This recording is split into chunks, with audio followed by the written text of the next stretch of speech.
Alors aujourd'hui, on se penche sur Jean-Luc Mélenchon, son parcours, sa personnalité.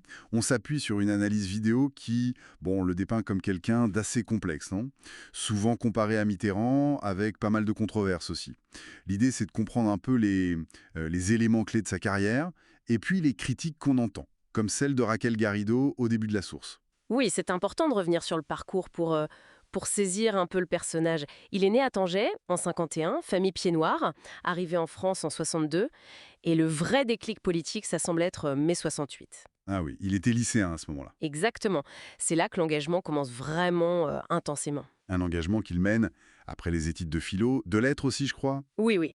à l'organisation communiste internationaliste, l'OCI. La source en parle comme d'une école très exigeante, presque une secte politique, c'est le terme utilisé. C'est ça. Un endroit où il aurait appris la rhétorique, la stratégie, l'intimidation même, selon la source.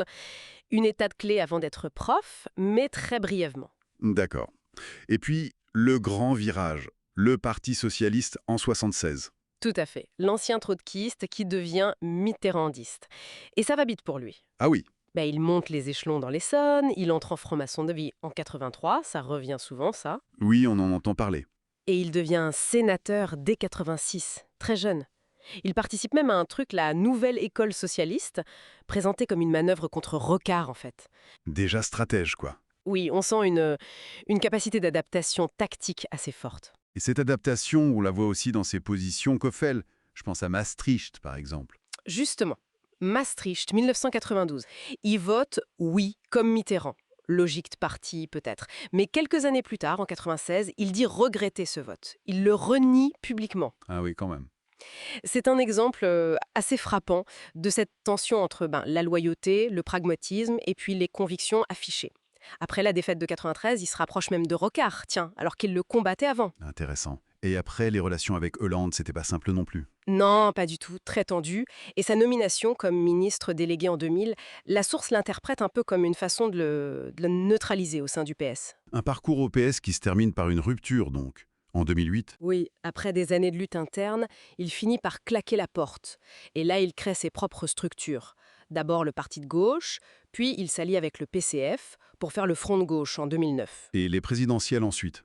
2012, 2017, 2022. Avec des scores qui montent, oui, mais sans jamais passer au second tour. Ce qui est sûr, c'est sa capacité à mobiliser. Et son style, Oui, son style oratoire. Très enflammé. très percutant. Voilà, ça marque les Et esprits. en 2016, c'est la France insoumise. La source dit que c'est différent, plus un mouvement qu'un parti classique.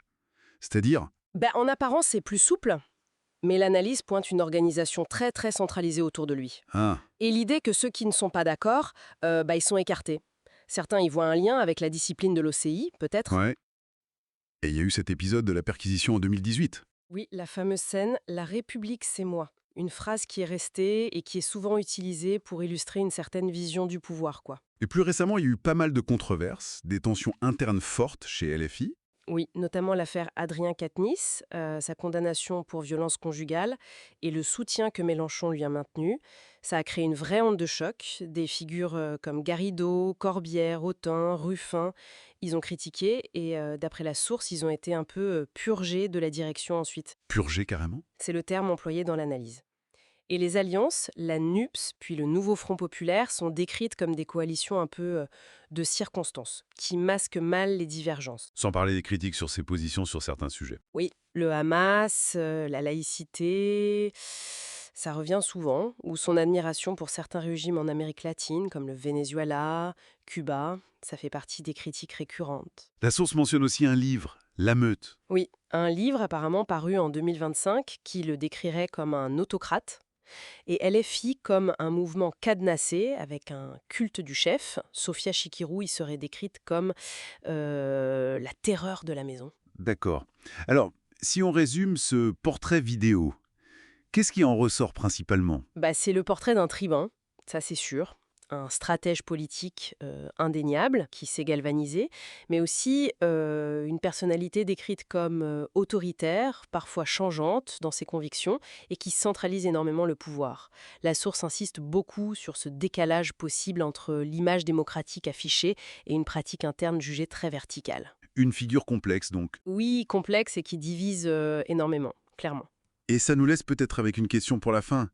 Face à ce parcours, à ces méthodes décrites comme très personnelles, qu'est-ce qu'il reste de l'idéal de transformation sociale du début, hein? Voilà, une question à laisser en suspens.